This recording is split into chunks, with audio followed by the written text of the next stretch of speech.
Mateus, capítulo 15, versículo 15. Mateus 15, 15. Se procurar em silêncio, acha mais rápido. É engraçado, em todo lugar que a gente fala, quando cita o versículo bíblico, sempre tem gente perguntando: o que ele falou mesmo? É Mateus quanto?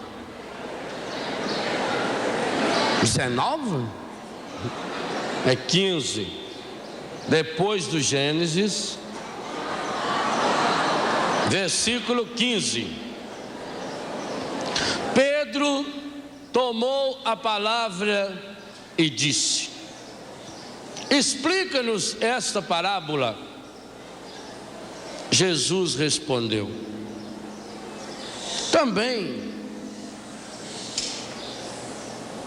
também vós ainda não entendeis? Não compreendeis que tudo que entra pela boca vai ao estômago e depois é evacuado na fossa? Mas o que sai da boca vem do coração, e isso é que torna impuro. É do coração que saem as más intenções, homicídios, adultérios, imoralidade sexual, roubos, falsos testemunhos, calúnias. Isso é que torna alguém impuro. Palavra da salvação. Veja que maravilha a tradução da Bíblia da CNBB.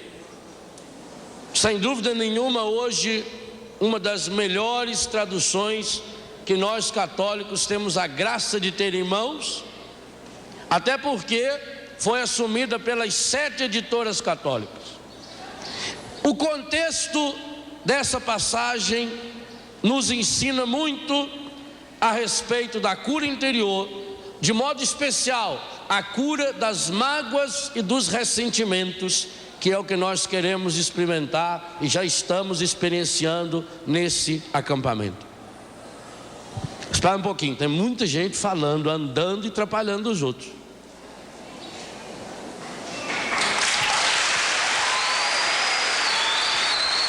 Isso.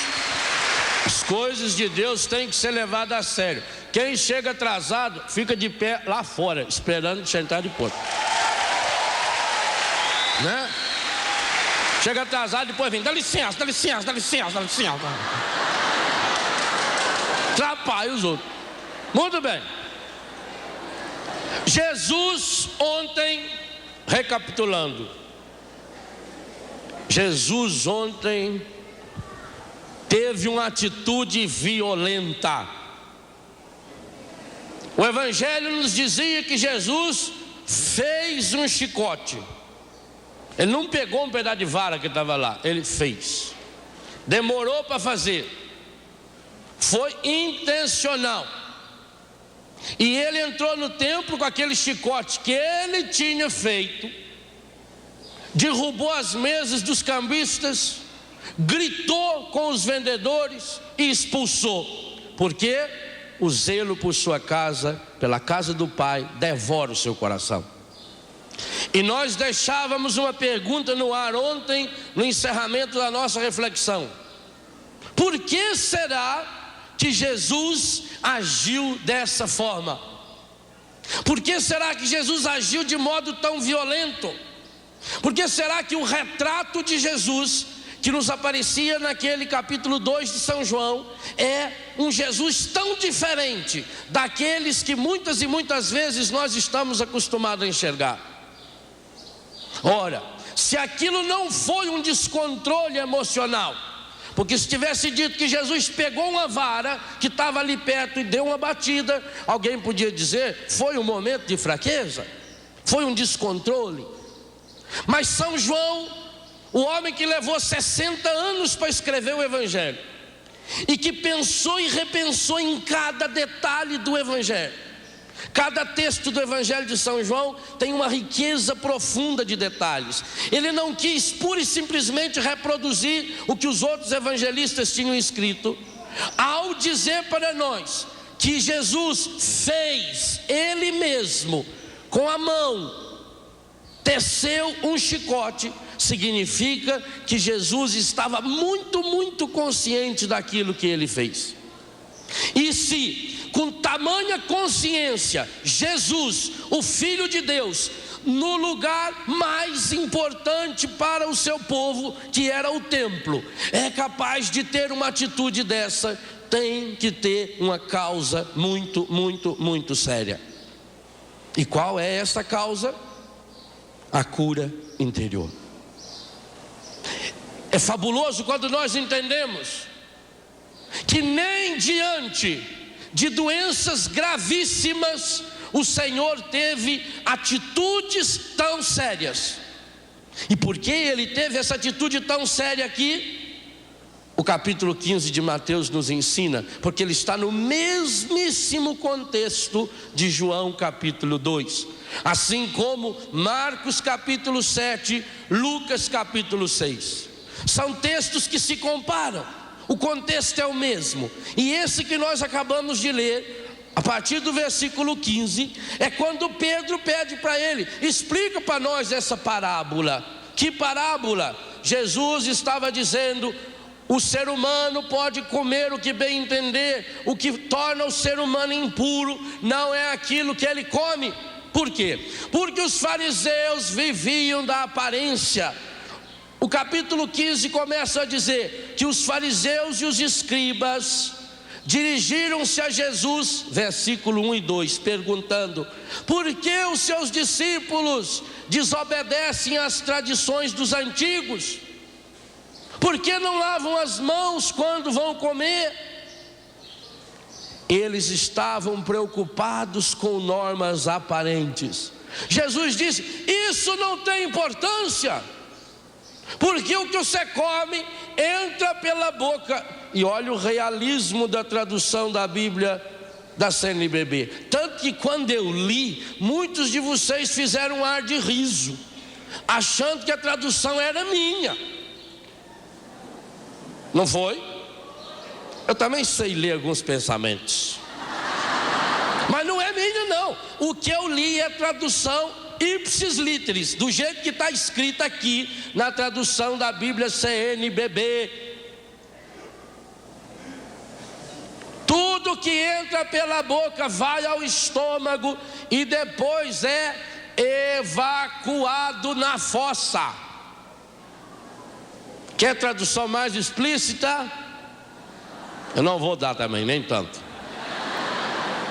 Vai lá no dicionário e olha o que é evacuar. Fazer cocô.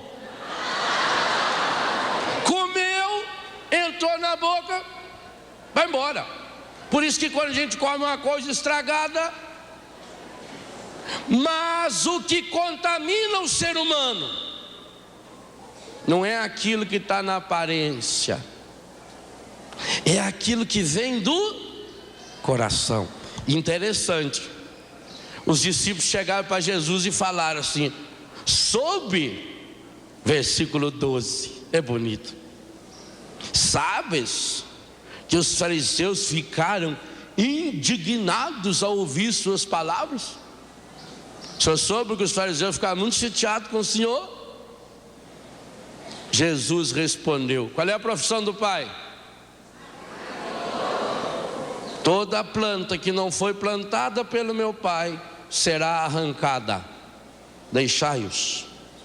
São cegos guiando cegos. Ora, se um cego guia outro cego, os dois caem no buraco. E aí que Pedro falou: Senhor, se a coisa é tão séria assim, então nos ensina, nos explica essa parábola. Aí nós entendemos por que Jesus foi tão violento. Por que que ele tem atitudes tão determinadas? Fez o chicote, derrubou as mesas, brigou, gritou, espalhou pelo chão as coisas, porque trata-se de salvar o ser humano. A cura interior não é um momento, e o Padre Jonas deixou isso bem claro hoje de manhã, não é um momento de emocionalismo barato. Ai, eu fiquei tão emocionado. Ai, aquilo me tocou muito. A cura interior é uma oração de rebeldia. É uma oração de recusa, de rebeldia e recusa às ciladas do encardido. Por quê? Porque nós víamos na missa de ontem à noite, ele é o pai da mentira, ele é o senhor da inveja, ele é o autor do pecado, ele é o derrotado dos derrotados. Por quê? Pela inveja que ele tem do ser humano, ele quer jogar o ser humano no buraco. Então ele sabe que ele precisa contaminar o ser humano, mas que nós não nos contaminamos pelas coisas exteriores, nós nos contaminamos, diz Jesus, e essa é a gravidade, porque Jesus é tão violento, a partir de um coração ferido, um coração machucado, um coração que não ama, é fonte de desgraça, de sofrimento, de morte. A razão pela qual o mundo está vivendo, tudo o que está vivendo, a razão porque você sofre, a razão pela qual eu sofro, é que nós temos corações feridos e machucados, e o Senhor quer curar o nosso coração. Gente, o ministério da cura interior em Jesus é tão fundamental, que é o único ministério que ele realiza antes de nascer, no nascimento, depois de nascer, na infância e adolescência, na juventude, na idade adulta, na morte e depois da morte.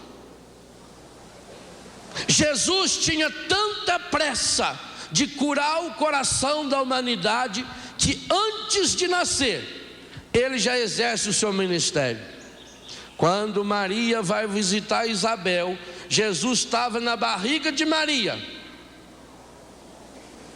Quando Maria chega na casa de Isabel, Isabel com toda a tristeza da sua vida, Isabel era senhora estéril, Isabel carregou anos e anos e anos de mágoas e ressentimentos, até mesmo contra Deus, porque não podia ter um filho. Mas essa criança que iria nos convidar ao arrependimento, é essa criança que hoje de manhã, na boca do Padre Jonas, nos convidava ao arrependimento. Essa criança não poderia nascer com mágoas, essa criança não poderia herdar da mãe os ressentimentos, pois Jesus Cristo, da barriga da mãe, ele cura João Batista na barriga da mãe dele. Isso que a psicologia moderna descobriu fazem 40, 50 anos, a Bíblia fala faz 2000 anos. 2000 anos. E ainda não faz só um diagnóstico do problema, porque a psicologia pode nos ajudar muito a fazer um bom diagnóstico do problema. Por que você tem esse problema? Qual é a causa desse problema? Pode até ajudar você a compreender o problema, mas não pode passar disso. Jesus é o único que pode ir à raiz do problema, porque ele é a expiação de Deus, ele é o perdão de Deus, ele é o nosso Salvador. E isso aqui é muito importante. Quando o Vaticano fez uma séria advertência à teologia da libertação, ele o fez porque muitas e muitas vezes os chamados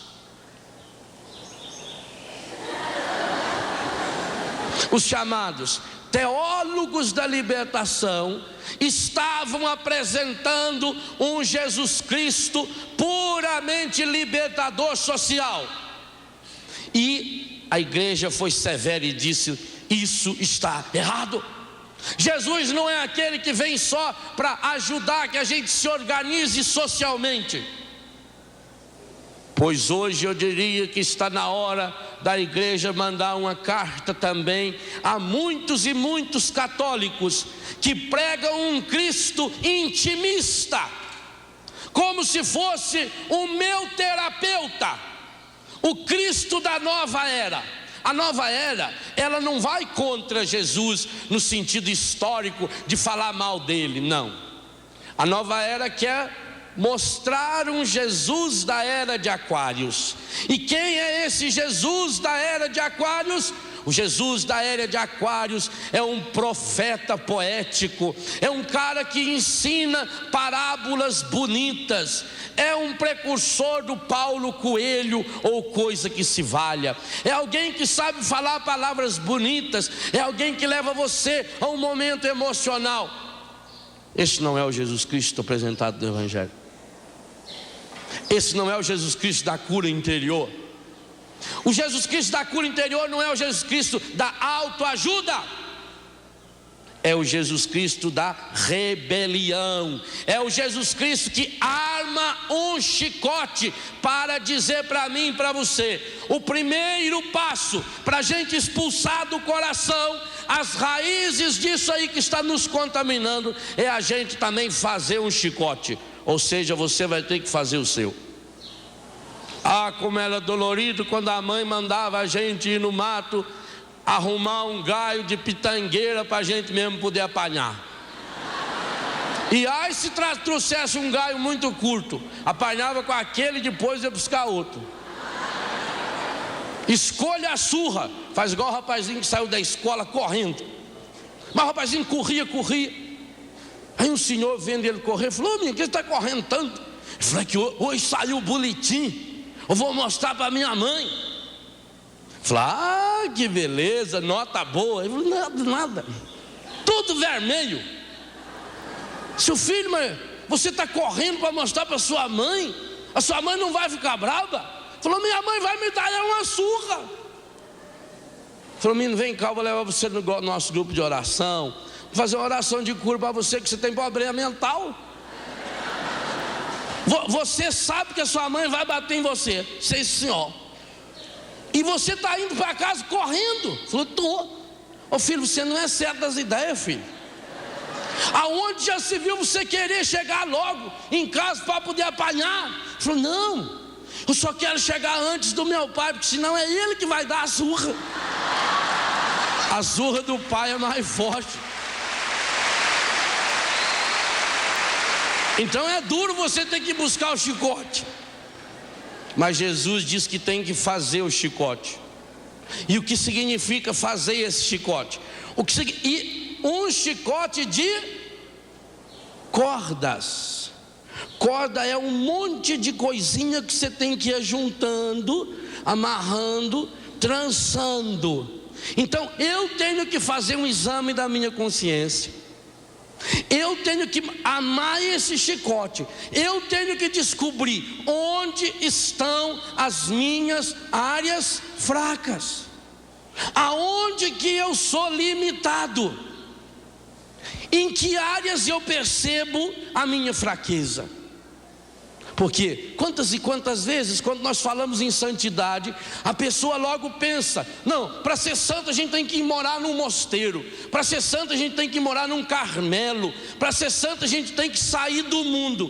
Por que a gente escuta tanto essa expressão? Quando eu estava no mundo, é preciso sair do mundo.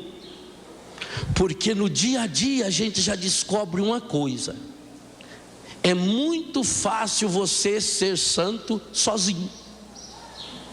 Agora, ser santo convivendo com determinadas pessoas, ser santo na minha casa, ser santo morando ao lado daquele vizinho, ser santo tendo a sogra que eu tenho. Ah, padre, o senhor fala bonito, Padre Jonas fala bonito. Eu queria ver se o senhor tivesse uma sogra igual a minha. E a sogra deve estar dizendo: eu queria ver. Ela vai no outro padre: queria ver, padre, se o senhor tivesse uma nora igual a mim. Então eu preciso fazer um diagnóstico. Quais as áreas da minha vida que eu sou fraco? Isso é duro. Por que os fariseus ficaram brabinhos com Jesus? Porque tem que tirar a máscara, porque tem que reconhecer. O arrependimento, esse primeiro passo da cura interior, ele é muito dolorido. Não é fácil. Gente, essa frase a gente tinha que escrever e espalhar. Eu queria que fizessem camisetas escrito: não é fácil. Cartazes escrevendo: não é fácil. Eu tenho muito medo, desde que Deus me chamou ao ministério de cura interior, e fazem muitos anos. Só na escrita já tem 12 ou 13 anos que eu venho escrevendo livros sobre cura interior. Eu tenho muito medo de as pessoas confundirem cura interior com autoajuda, com coisa mágica. Como uma moça que entrou numa livraria e lá viu sessão de autoajuda. Aí ela viu um livro que ela pegou com as 4 mãos na hora. Tão impressionado ficou. O livro tinha o título: resolva todos os seus problemas.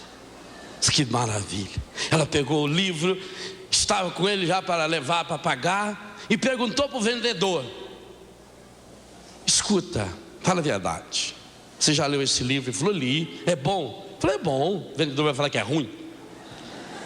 É verdade que ele resolve todos os meus problemas? Ele disse: bem, eu vou ser honesto com você. Eu não diria que ele resolve todos os seus problemas, mas eu diria que ele resolve a metade dos seus problemas. Falei: então me dê 2, por favor.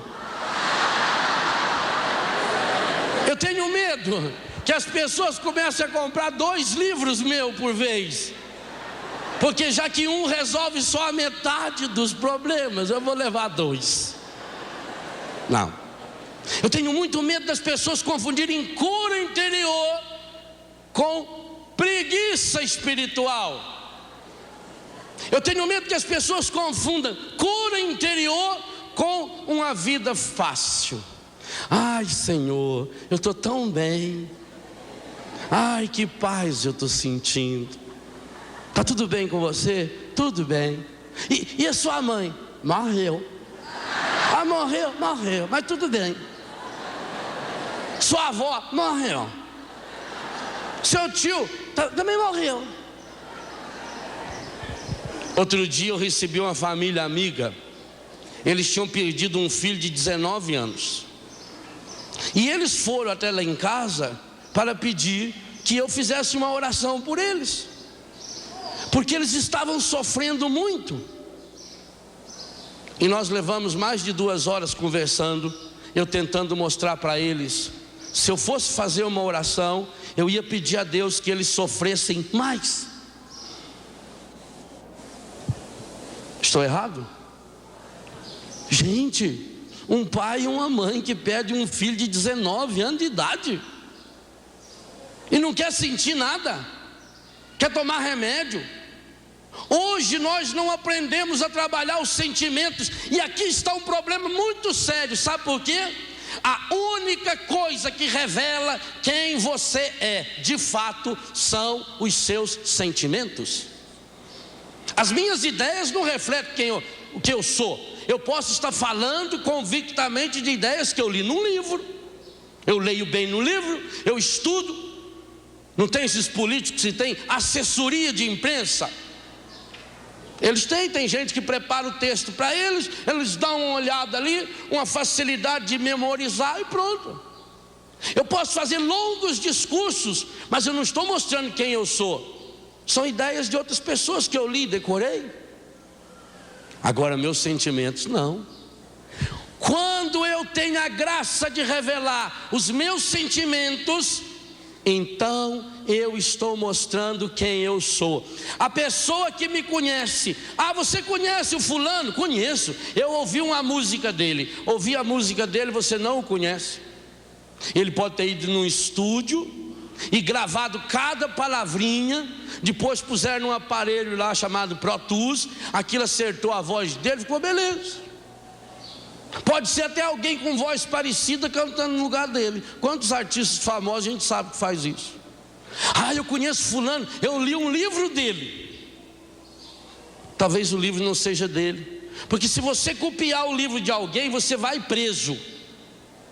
Direitos autorais.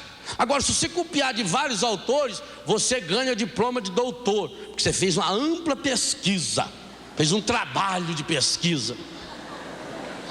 Então você copia de uma porção de autor. Olha que livro, olha uma tese, 600 páginas, olha que coisa. Um homem muito sábio. Mas eu não conheço a pessoa. Sabe como é que eu conheço a pessoa? Quando eu tenho a graça de partilhar os seus sentimentos. Porque no sentimento a gente não tem como fingir. É por isso que a mulher diz assim: padre, meu marido, ele é terrível, padre. Lá no serviço, padre, só para você ver, ele é alegre com todo mundo, ele está sempre rindo. Ah, padre, quando chega lá em casa, ele entra a porta dentro, já entra dando coice, e tá com aquela cara emburrada. É o único lugar que ele pode tirar a máscara. Por que o encardido faz, através da televisão normal, das novelas principalmente, por que ela faz uma campanha dia e noite contra a família? Por quê? Porque na família é o único lugar que você pode ser você mesmo. Coisa mais gostosa do mundo é quando a gente vai na casa da gente. Eu, quando fiquei padre, eu pedi, porque meus pais são muito católicos, amam demais os padres, mineiro. Quando eu fiquei padre, eu pedi uma coisa para minha família: dentro da minha casa, eu não quero ser chamado de padre, nunca. Antes de eu ser padre para os outros, eu sou filho do Quinzinho e da Nazaré. Eu tenho que tomar a bênção do meu pai e da minha mãe. Lá eu posso andar sem clésima e até sem camisa. Lá eu sou filho. Lá na minha comunidade Betânia, a mesma coisa. A minha alegria é quando um filho me chama de Léo, de Leozão, ou de pai, ou seja do que for. Porque eu preciso e você precisa de um lugar aonde você possa tirar as suas máscaras, inclusive as máscaras boas, aonde você pode ser você. E esse lugar privilegiado é a família, é a comunidade. Por isso que o encardido luta contra a família. Aí cria famílias, onde cada um está no seu cômodo, para que não deixe vir à tona o seu sentimento. Você já notou como existe remédio para mudar o seu sentimento? Aquilo que o padre falava daquele remédio que você passa na hora e resolve o problema. Se fosse só aquele dessas contusões, não seria problema. O problema é que hoje há mais de 100 mil remédios criados no mundo para modificar aquilo que você está sentindo. Você quer alegria? Tome Prozac. Pode acontecer o que aconteceu, você está alegre. Tomou 15 comprimidos. Eu não estou falando aqui de pessoas doentes que precisam tomar Prozac, Anafranil, Lexotan ou outros. Não. Aliás, se a pessoa tiver um pouquinho de inteligência, entende o que eu estou falando. Como também o padre Jonas não estava falando que é errado colocar remédio no machucado. Não estamos falando disso. Se você tem essa doença, é comprovado que você tem essa doença, vá se tratar. Mas não como estão se fazendo, como está se fazendo hoje. Hoje morre uma pessoa para dar notícia. Não, primeiro dá um comprimido para a pessoa. Ela não vai suportar. Uai, mas não era gente que a criou? O que não acaba? O dia que nasce já sabe que vai morrer.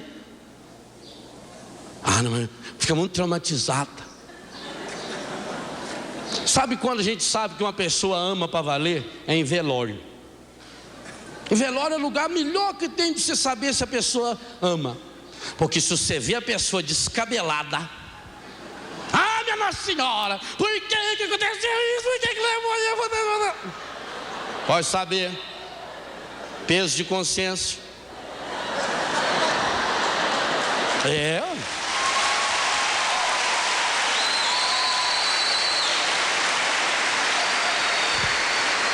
Aí você vê que você tem fé.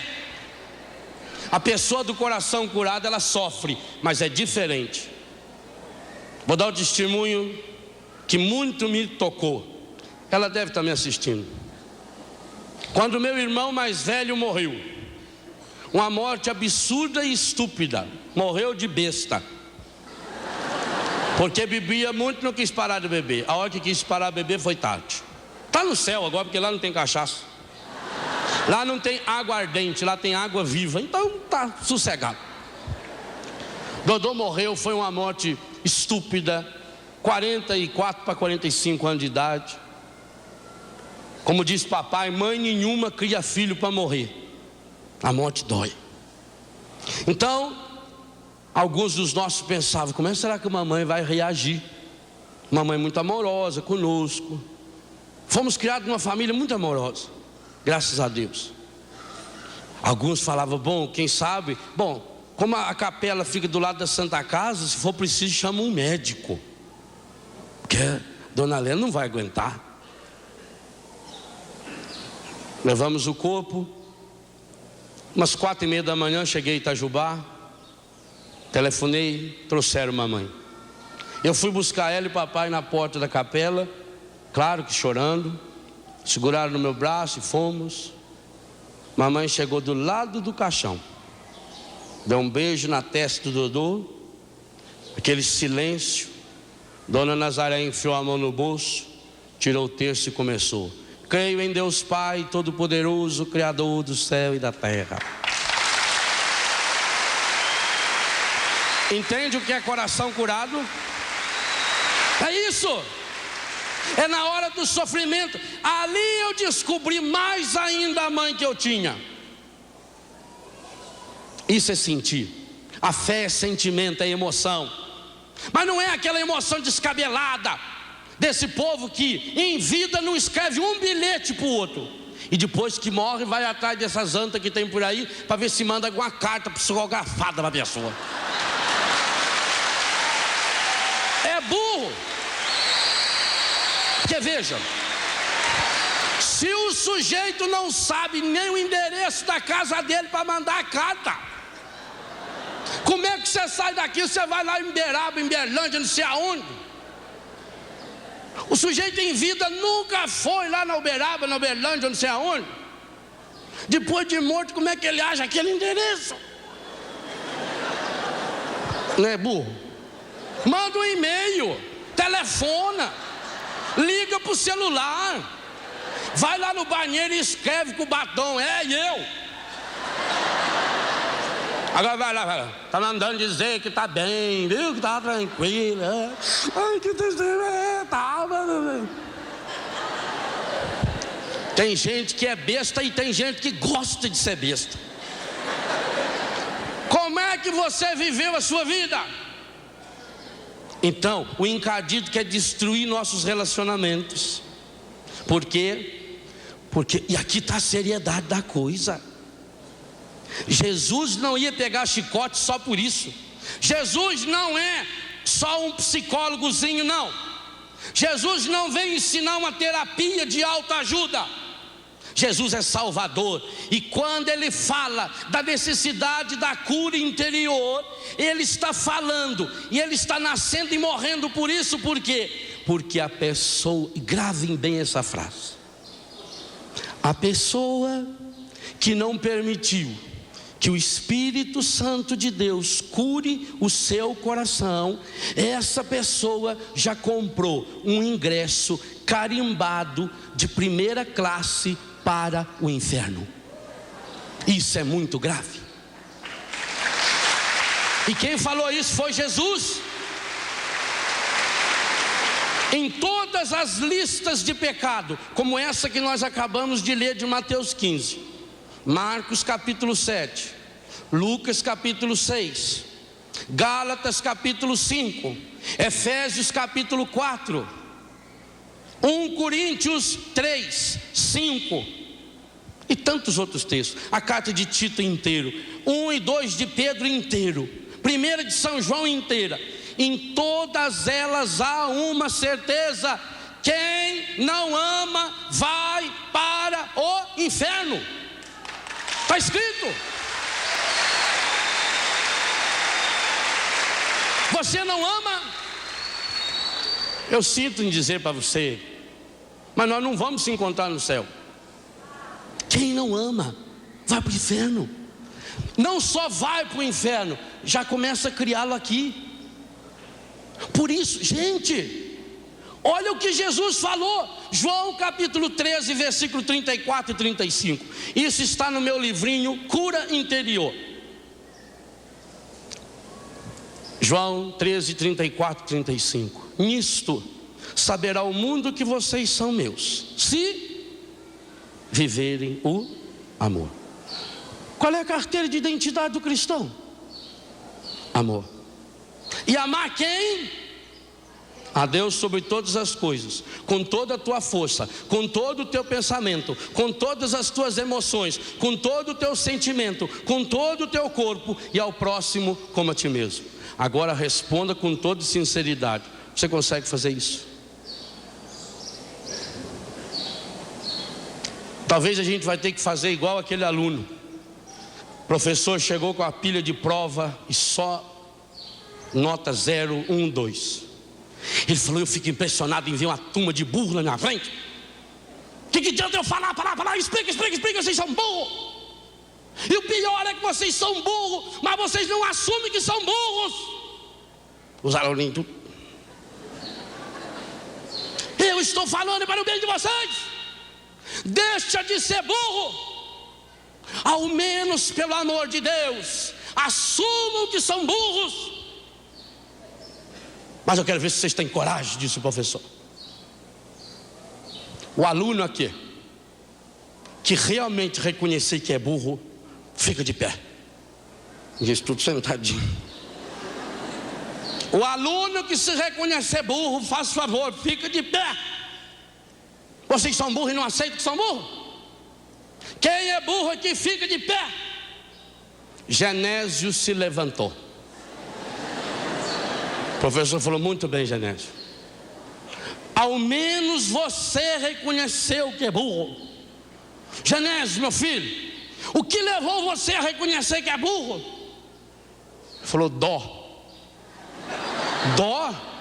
Falei: eu não acho que eu sou burro não, mas eu fiquei com dó de ver o senhor sozinho em pé aí. Aí eu levantei.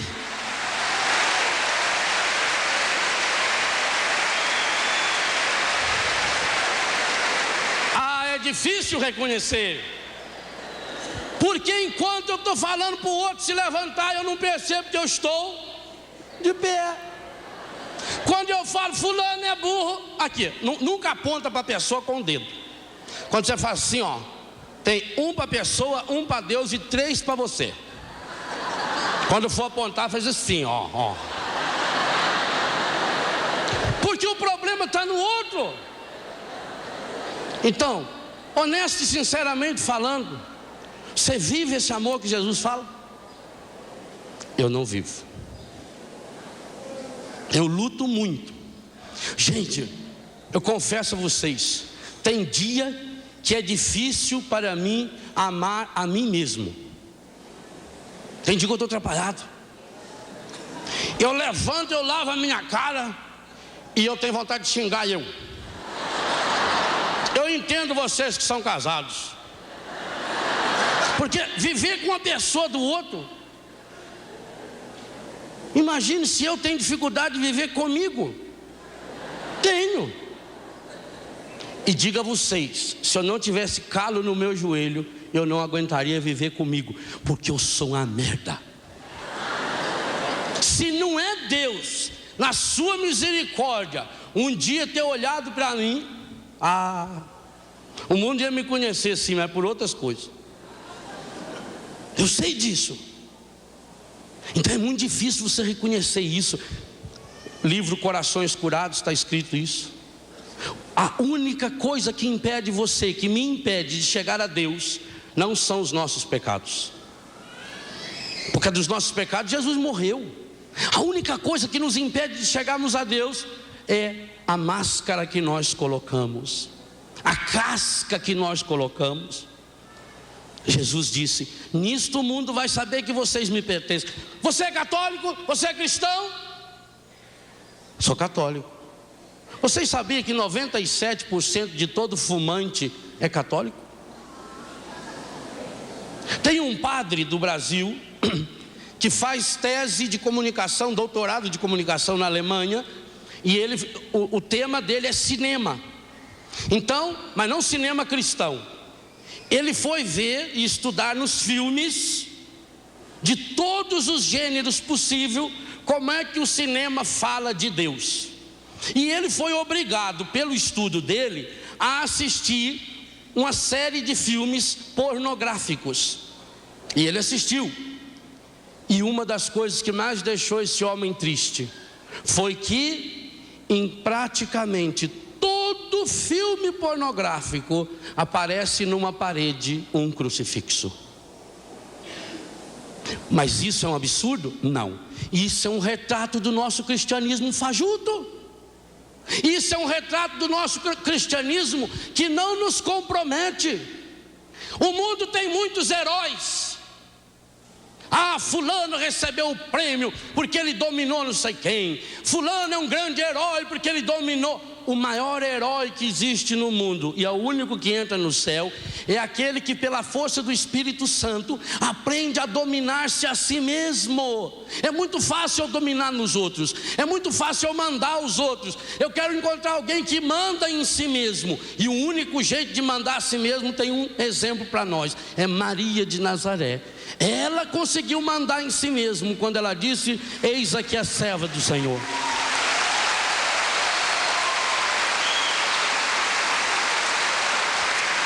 E por isso, o encontro de Deus com Maria e o encontro de Deus com Eva é completamente diferente.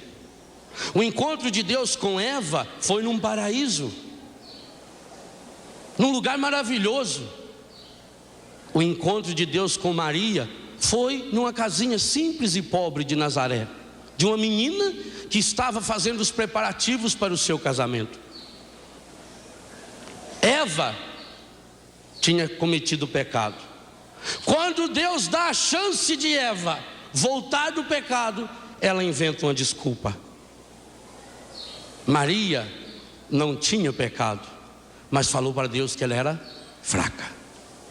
Como é que isso vai fazer, Senhor? Eu não sei como. Eu não conheço homem algum. Eu sou muito fraca, Senhor. E aí Deus então achou a porta aberta para mudar a história da humanidade, porque achou um coração que foi exatamente o contrário do coração de Adão e Eva, embora os três tenham sido concebidos sem pecado. Adão e Eva também foram concebidos sem pecado. Maria na obediência: eis aqui a serva do Senhor, faça-se em mim segundo a sua palavra, não segundo a palavra da serpente, porque serpente não fala, não segundo as desculpas que o mundo me ensinou, segundo a sua palavra. Se você quer ser feliz do jeito de Maria, você tem que aprender a obedecer do jeito de Maria, não tem outro jeito. Agora, isso não é fácil. Cura interior não é fácil, cura interior é muito difícil. Cura interior é um processo de uma vida inteira. Cura interior é cair e levantar, mas é saber para onde vai. Para chegar à graça da cura interior, é preciso em primeiro lugar querer, e em segundo lugar revestir-se dessa força de Deus. Por isso que por si só você não consegue. Padre, eu queria perdoar, não consigo. E não consegue mesmo. E ainda tem um detalhe: às vezes que você ou eu conseguimos perdoar, não é perdão, é desculpa. Por quê? eu consigo perdoar se a pessoa reconheceu os seus erros, se a pessoa reconheceu sua fraqueza, se a pessoa pediu muitas desculpas. Então eu, num excesso de bondade, eu desculpo, mas deixo bem claro que isso não se repita. Isso não é perdão? Perdoar é dar-se a quem não merece. É fácil isso? Mais do que isso, perdoar é dar-se a quem não merece, acha que merece e ainda me ofende. É fácil? Pois perdoar é mais do que isso. É dar-se a quem não merece, acha que merece, me ofende e ainda fala mal de mim para os outros.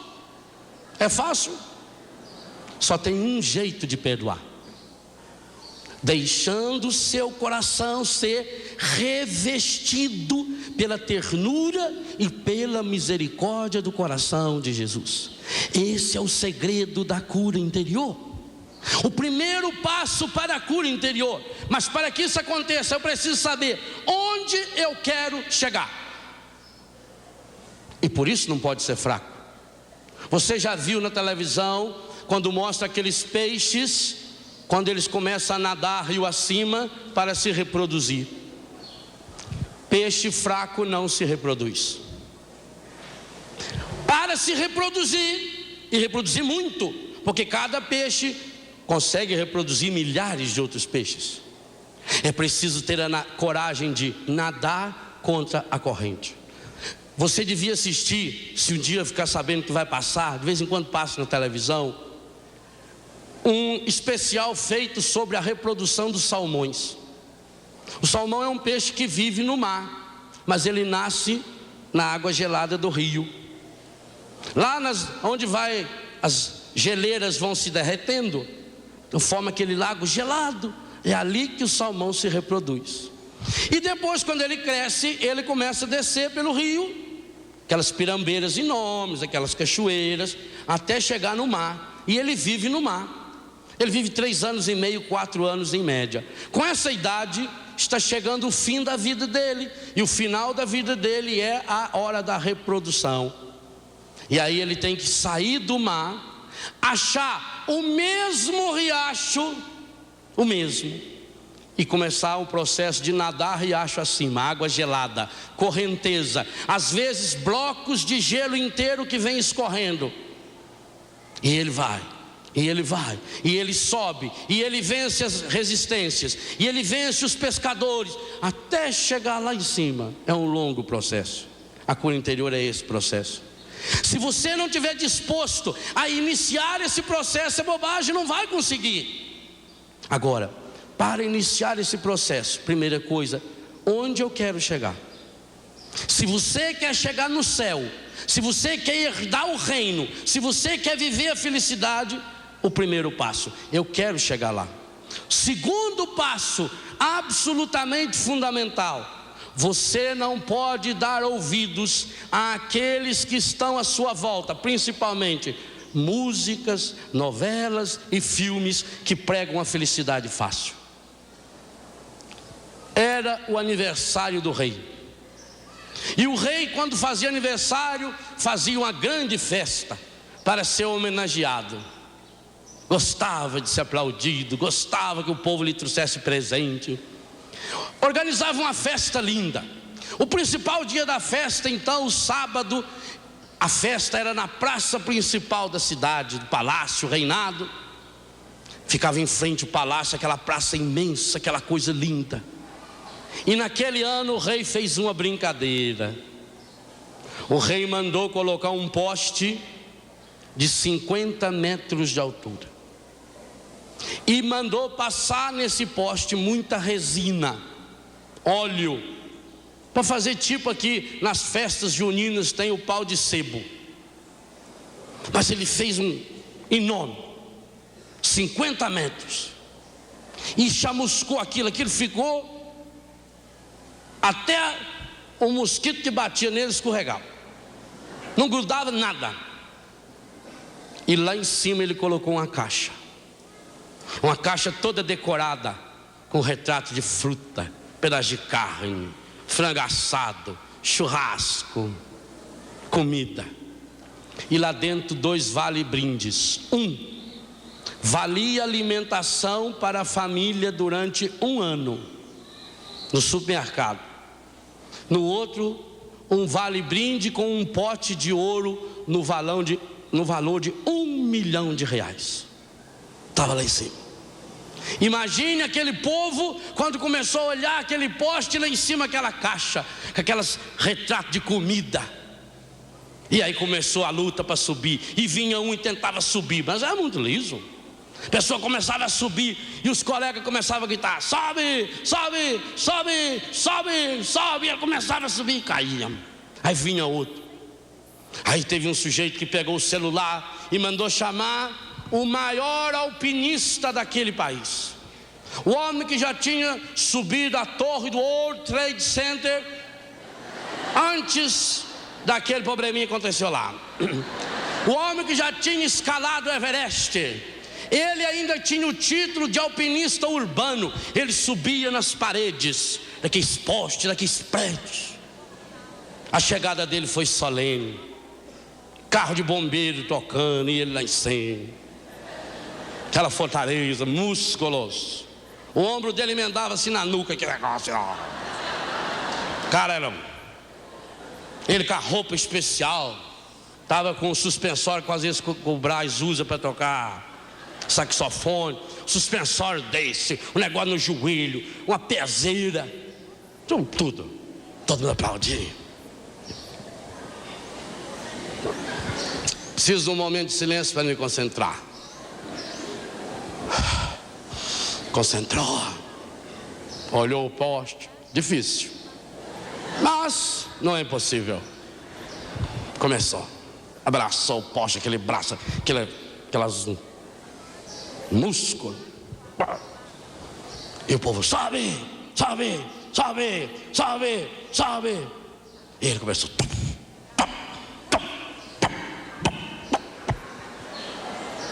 Uns 10 metros.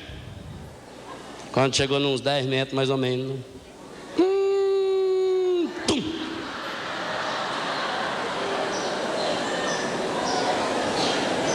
falei: mas mais difícil que eu pensava. Mas na vida a gente tem que levantar quando cai. Vou me concentrar melhor.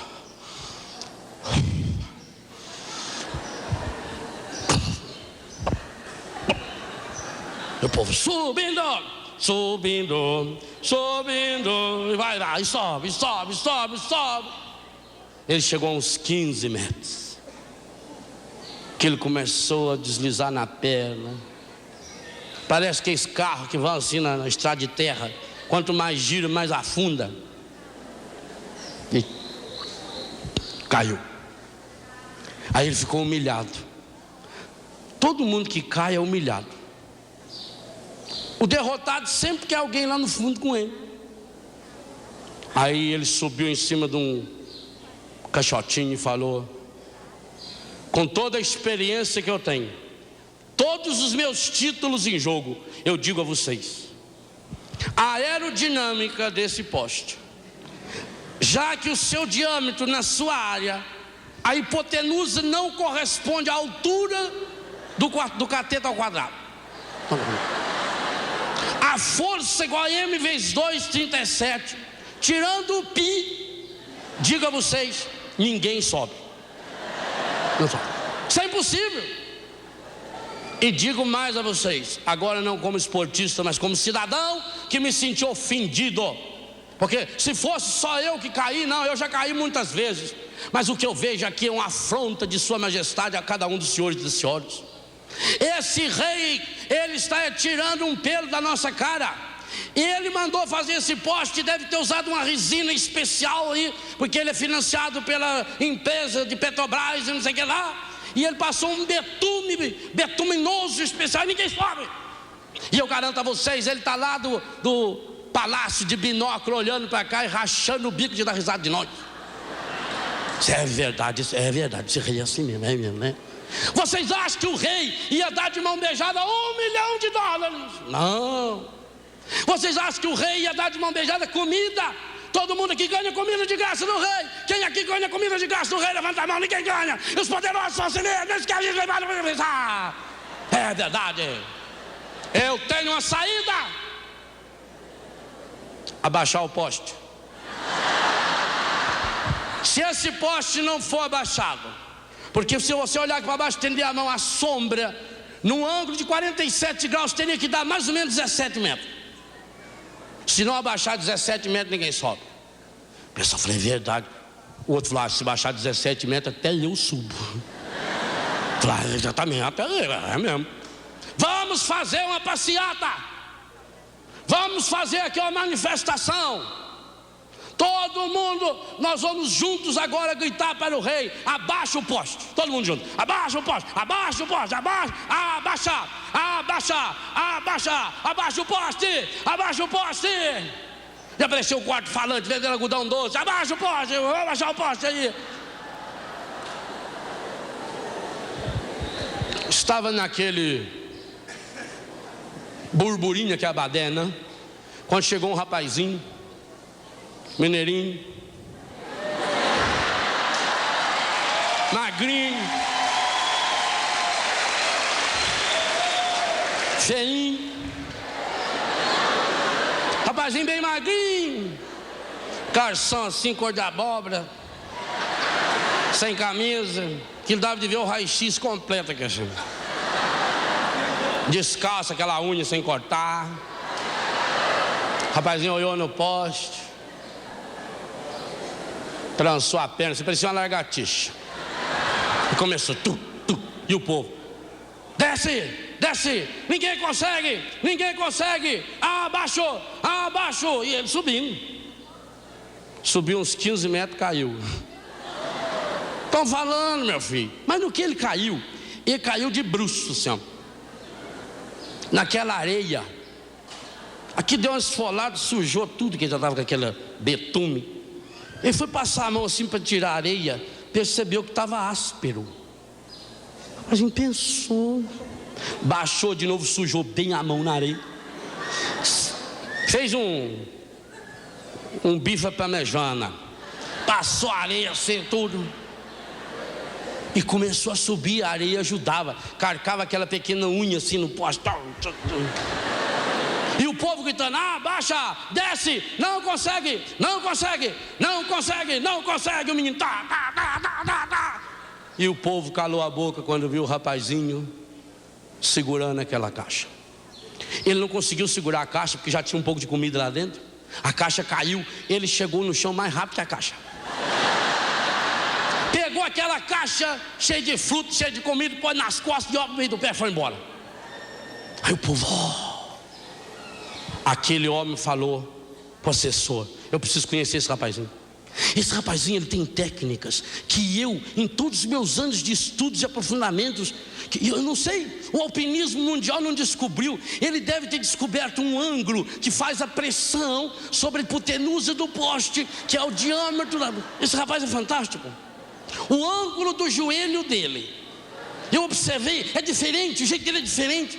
A inclinação do pescoço dele para cima, parece que o queixo dele vai ajudando a subir. Eu preciso conhecer esse rapazinho. Aí já mandaram chamar um automóvel, muito chique, puseram ele dentro do automóvel, e aí foi. O rapazinho morava numa favela. Quando chegou lá na favela, já notou que era a casa do rapazinho, porque já tinha uma festa. Pobre é uma beleza, né? Pobre ganha as coisas, já faz festa. Já veio vizinho, já veio tio, já tinha um sanfoneiro tocando. Um já estava comendo um pedaço de leitoa, o outro estava lá com um pedaço de frango, assim, um pé de frango chupando. Ah, beleza. E vai limpando a mão para caçar fora, para festa fora, né? Que a festa. Aí ele chegou lá e falou: queria conversar com o pai do garoto prodígio. Você não é prodígio, não, é Vademar o nome dele. É o pai dele. Queria falar com o pai do seu Vademar. Aí ficou lá, sujeito com aquele calçãozão assim. Tá lá o Vademar? O calçãozão, sujeito sossegado e comendo carne. Falou: o senhor é o pai do rapazinho? Falei: é eu mesmo. Falei: fiquei impressionado. Eu nunca vi uma coisa dessa. Eu sou alpinista. Falei: eu já vi o senhor na televisão. O senhor sobe lá as ladeiras, eu vi o senhor lá. Parabéns. Então eu fiquei impressionado, a técnica do seu filho. E eu vim aqui, eu quero pagar uma bolsa de estudo, eu quero ajudar esse moleque, eu quero descobrir qual é o segredo que levou esse menino a subir daquele jeito naquele poste. Falou, homem, o segredo é 2. Primeiro, fome. É a primeira refeição que nós temos aqui em casa hoje. O senhor já viu uma pessoa com fome? Quando esse rapazinho viu que tinha comida lá dentro, meu filho, não tem o que segura ele. Sim, mas tá bem que ele tinha fome, mas e aquela pressão popular? Eram milhares de pessoas dizendo para ele: desiste, desiste, desiste. O que levou esse rapazinho a não dar ouvidos à multidão? Ele falou: e aí é o segundo segredo. Esse rapazinho teve a graça de Deus Nosso Senhor de ter nascido surdo. A cura interior. A cura interior exige 2 coisas. Primeiro, fome. O dia que a sua fome de Deus for maior do que qualquer outra fome, fome de comida, fome de dinheiro, fome de bem-estar, fome de aplauso, fome de sucesso, fome de trabalho, fome, qualquer outra fome. O dia que a sua fome de Deus for maior do que todas as outras fomes que há no seu coração, você chega lá em cima, com a graça de também tornar-se uma pessoa surda, como Maria, que guardava as coisas no seu coração. Surdo a todo o burburinho que o mundo nos faz, surdo a essas novelas, a essas músicas, surdo aos discursos da nova era que pregam uma felicidade fácil, dizendo que é muito fácil você conseguir as coisas, que a felicidade é fácil. É preciso fechar o ouvido a esses barulhos que há no mundo.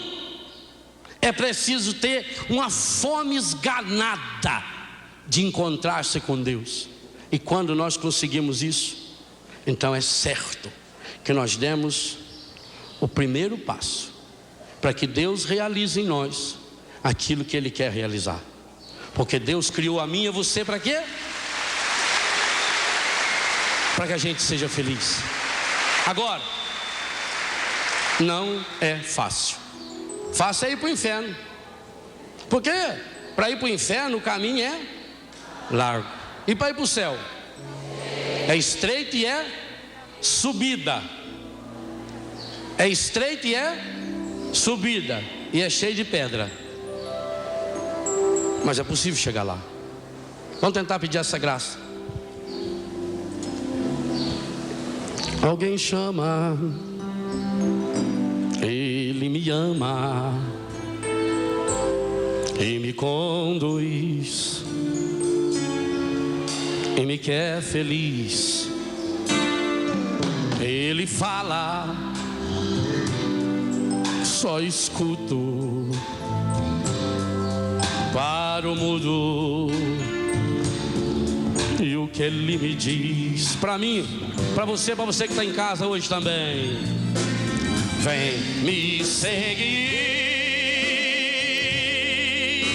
que eu caminho junto com você ao fim.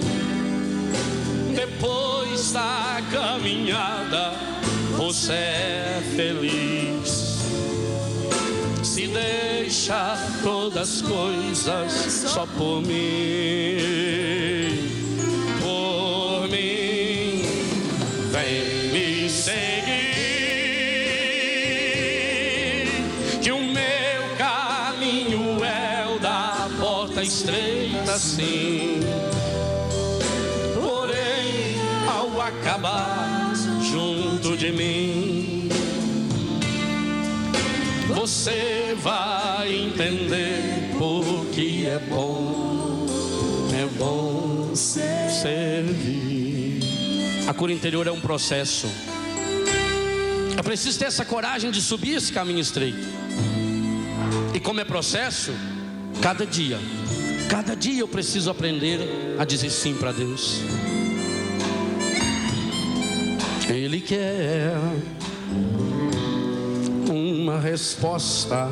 Quando? Todo dia. desvia de você, meu irmão. É difícil a caminhada, e por isso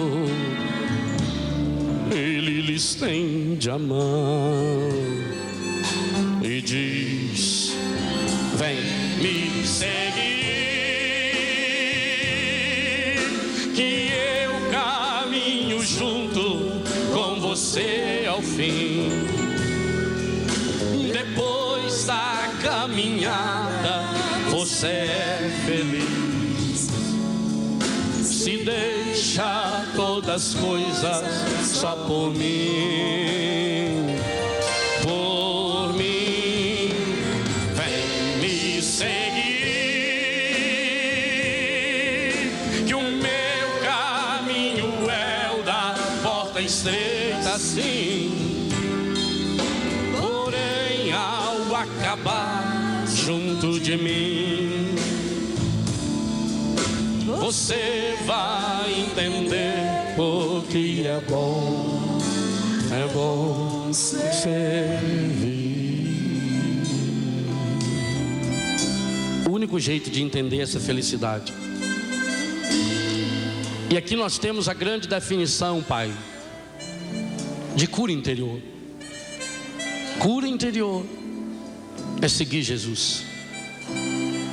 Ser um homem ou uma mulher do coração curado é ter a coragem de segui-lo, de acolher esse convite que Ele nos faz.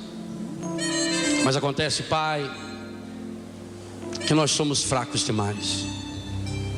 A gente desiste muito à toa, Pai. A gente vai se enchendo com tantas máscaras que vão virando armadura.